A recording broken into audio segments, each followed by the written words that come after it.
What did it look like? Like a wing. It was the wing off a bloody aircraft. Is this the breakthrough Solved the greatest mystery of the 21st century. the world's been waiting for? How much more credible does it have to get? I don't think you could get more precise. Coming up on 60 Minutes. Just seems to really tear at the fabric of reality that a whole jet liner has just disappeared. New hope after a decade of despair I don't know if I can wait another 10 years. in the search for MH370. Where the right spot is. If we knew that, we would have searched there. That's next on 60 Minutes. It's 10 years since Malaysia Airlines flight MH370 was lost somewhere in the vast expanse of the Indian Ocean.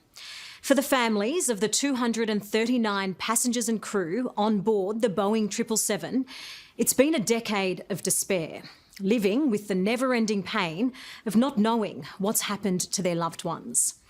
Many of them also have feelings of anger, much of which is directed at governments around the world that seem reluctant to do more to find the truth about this disaster. And it's a frustration that's amplified because, as you'll see, new and credible information continues to be collected. MH370 is a mystery that can be solved.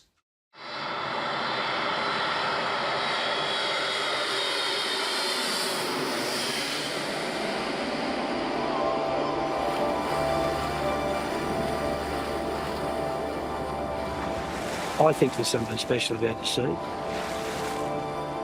The ocean is like an old friend to Kit Olver. Kit, how long have you spent out here? Probably the best part of 40 years. For all the time the 78-year-old fisherman has spent at sea, there's one catch he'll never forget. What did it look like? Like a wing. It was the wing off a bloody aircraft.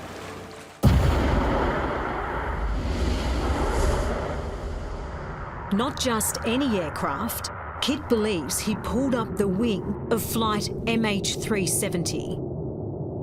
The disappearance of the Boeing 777 10 years ago is the world's greatest aviation mystery.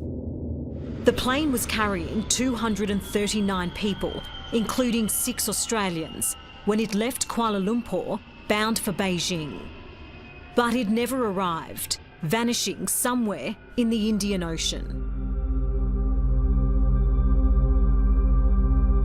If Kit was right, he just found a big piece of the puzzle, not far off the coast of South Australia.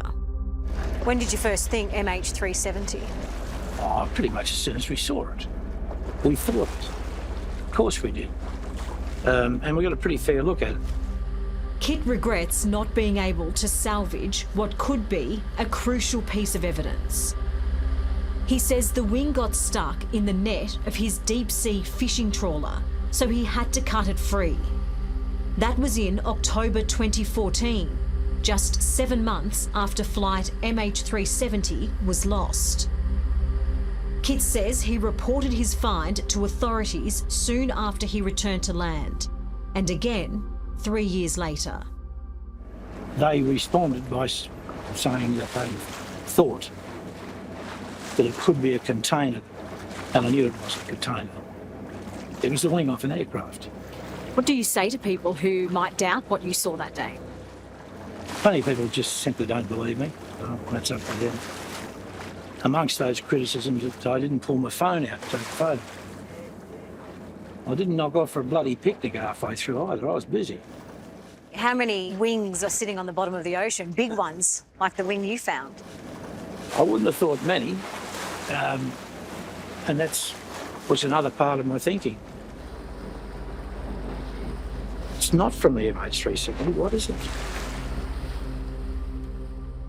Do you think Kit Olver's story is plausible? Yeah, it is absolutely plausible. Peter Waring was the Deputy Operations Manager on the first search for MH370, which ended in 2017. It was run by the Australian Transport Safety Bureau, or ATSB, and failed to find any trace of the aircraft. Another mission by American company Ocean Infinity was called off in 2018 without any success. The underwater surveyor believes authorities should now take Kit's report seriously. Provided he has an accurate position, he thinks it's at the bottom and it's not too deep, it would be relatively cheap to send a little sonar out there and scan the seafloor. And a wing, if it was in one piece and lying on the bottom of the seafloor, it would stick out. You'd be able to pick it up very quickly. We know what the answers would mean to the families of the victims, but what would they mean to you? For me, it would feel like finally we finished something that we started so long ago. It's always felt like this open book and something that I haven't been entirely able to move on from, but I would love nothing more than to have it finished. And I'm sure that's the case for everyone that worked on the search. Finding the wreckage would mean even more to Jackie Gonzalez. Her husband, Patrick Gomez, was the chief steward on flight MH370. I thought we would have answers earlier, way earlier. 10 years? I don't know if I can wait another 10 years. Just doesn't seem fair, does it? A lot of people miss him, not only us. His friends miss him. But 10 years, of course, he's not coming back. So we have to accept it. But we still need to know exactly where he is and how it happened. We just have to wait. This is Patrick making his way through airport security at Kuala Lumpur for the last time. This is the safety manual that he has to go through. Usually he will just flip through before he goes on a flight as a refresher. You can have all the safety manuals Yeah. in the world, but you could never be prepared for that. No, it's not even in the safety book. What if the plane goes missing? The most frustrating thing is that we could now be closer than ever to knowing where the plane is. But no one is willing to go and find it. On top of Kit Olver's discovery, aerospace engineer Richard Godfrey believes he's pinpointed another location where parts of the wreckage could be. Do you feel like the Malaysian government is trying to cover up the truth about MH370? They are certainly showing very little interest. We have shared our research with them. They say thank you very much, but we never get any response. 4 years ago, Richard started publishing his analysis of thousands of disturbances in radio signals caused by an aircraft on the night of March 8, 2014. He says that plane was MH370, and he used the data to plot the exact flight path into the Indian Ocean. Since then, are you more confident or less confident that you are right? I'm much more confident. I've been joined by two eminent scientists. We have also offered our research and our programs to academics around the world. We're down to an area, search area, which has a radius of 30 kilometres. So it's something that could be done in just a matter of a couple of weeks. Richard is in no doubt, but it seems the Malaysian government has reservations. It says it will only restart the search if it receives new and credible evidence. So how much more credible does it have to get? I don't think it can get much more credible. From a scientific point of view, I don't think you could get more precise in knowing the flight route and knowing the crash location. Why do you think there hasn't been any further searches? If the aircraft or the pilot or the airline is in some way found to be at fault for the disappearance, then the Malaysian government, as the ultimate owner of the airline and MH370, are exposed to compensation claims. In my view, they would prefer to bury the issue rather than solve it. It's the most contentious issue about the aircraft's disappearance. The failed searches for MH370 have all been based on the same assumption, that no one was in control of the plane when it crashed into the ocean. But a decade on, many experts believe authorities got it wrong. If there's someone at the controls all the way to the end, then the search area is very, very different than the one we actually looked at. And that scenario, I don't believe has ever adequately been considered, certainly wasn't by the Australian government. We'd drawn this box, this search box, and really at one point, I think we just became incapable of thinking outside of it.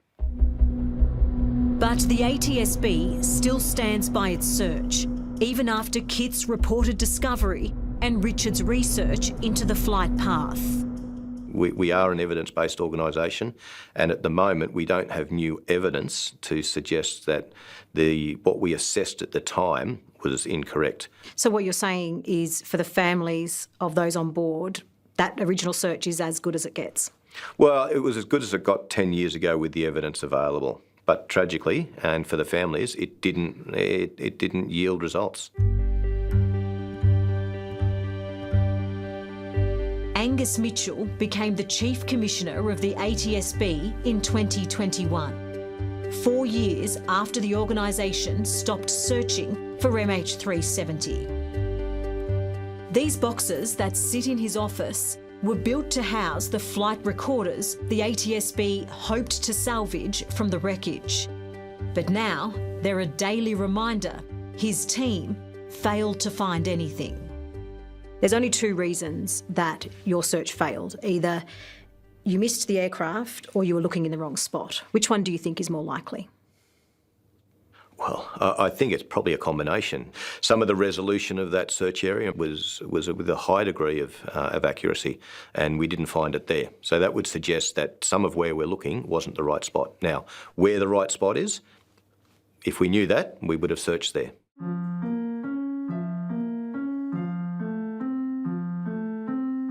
It's little comfort for Jackie and her family, who will never accept authorities could just give up looking for Patrick. They've insulted my family and all the other families on board, thinking that they're nothing. They're not nothing. They're dads, they're moms, brothers, sisters, aunties, uncles, children, family members. They're not just a thing that we lost. What you'd give for a hug from Patrick? Yeah. What I would give for a hug, a fight, anything, but it's not coming. It's really troubling, in fact, that not only have we got to this 10-year mark, but there's absolutely nothing in the way of it becoming 20 years very quickly. For somebody who worked at the heart of that initial search, how does that sit with you? Well, none of it has ever sat well with me, actually, to be honest. I think it troubles my thoughts repeatedly, and it just seems to really tear at the fabric of reality that a whole jetliner with 239 people on board, one of the biggest jetliners there is, just disappeared. Australia could have a huge role to play in finally finding MH370. But coming up, why our government won't step up.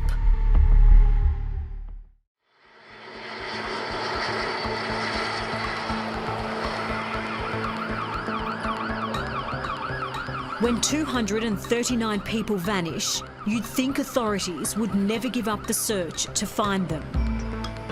But Fuad Sharuji fears that's exactly what's happened in the case of MH370. There's no answer, no closure. That is a saddest part. The weeks and months after the Boeing 777 went missing were the most stressful time in Fuad's career. You must have felt like the weight of the world was on your shoulders. Yeah, exactly. Absolutely. I felt that everything is all on me. He was in charge of managing the crisis at Malaysia Airlines. If we could rewind the clock, there were certain things that we could have done differently, yes. What is the number one thing you would do differently? We could have improved on the intercommunication with the various government agencies rather than being disjointed. The police is doing something, the military is doing something else, the Ministry of Transport. It wasn't very effective. Like so many affected by this disaster, Fuad is desperate to know what went wrong and why. But there's one possibility he will never accept: that it was a deliberate act of mass murder by his friend and colleague of 30 years, the pilot, Captain Zahari Hamad Shah. He does not have the capacity or the character of an assassin. But many have speculated that because he had plotted an almost identical flight path on his home simulator, it proves he had evil intentions. There were 3,000 flights on his flight simulator. There was only one flight that went to Indian Ocean. What other reason could Captain Zahari have been plotting that flight for?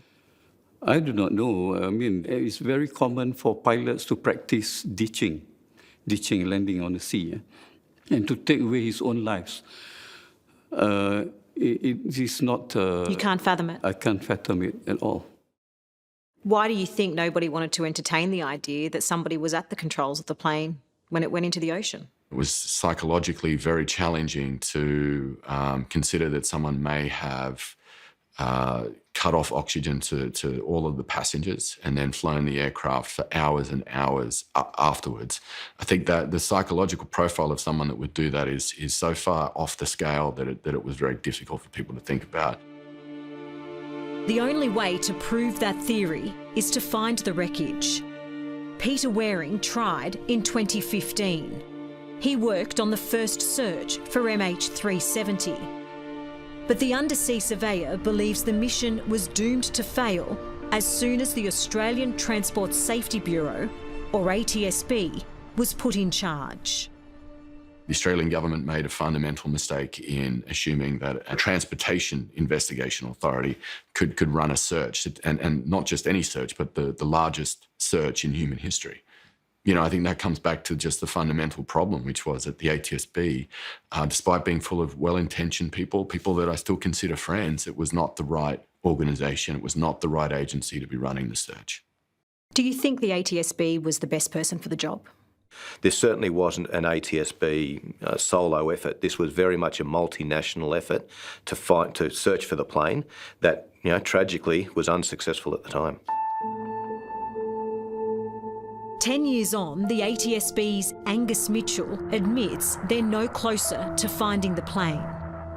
He's examined Richard Godfrey's research and is aware of Kit Olver's claim to have found the wing of MH370 off the coast of South Australia.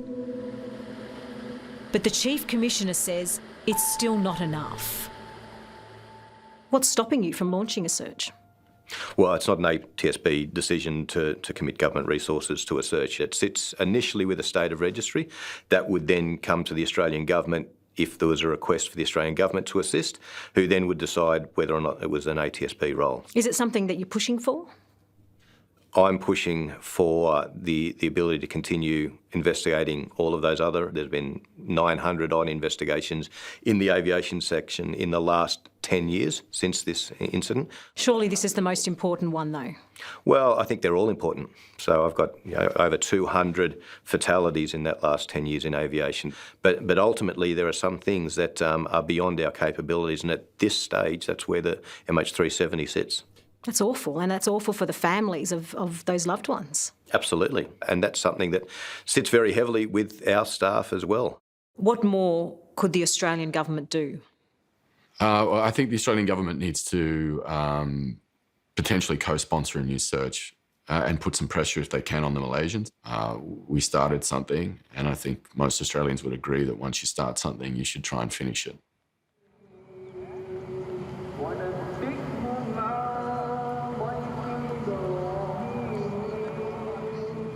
No matter who you speak to about MH370, everyone wants the same thing: for someone to step up and resume the search for the missing plane.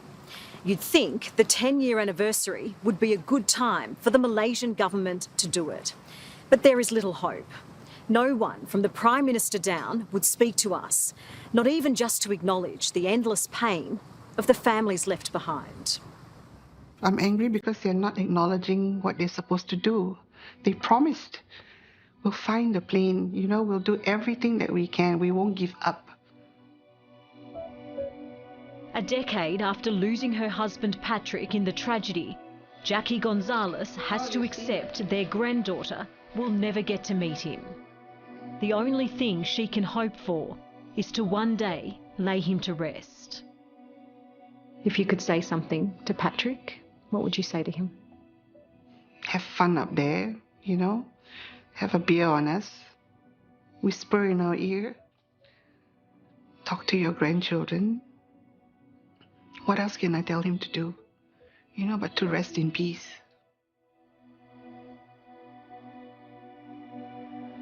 Kit Olver can't stop thinking about just how close he might have come to solving the mystery of MH370.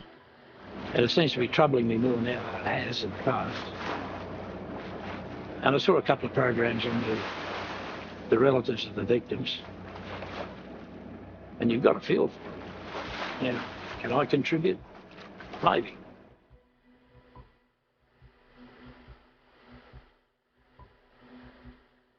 Today, the greatest hope lies with Ocean Infinity, the American company who last searched for MH370 in 2018.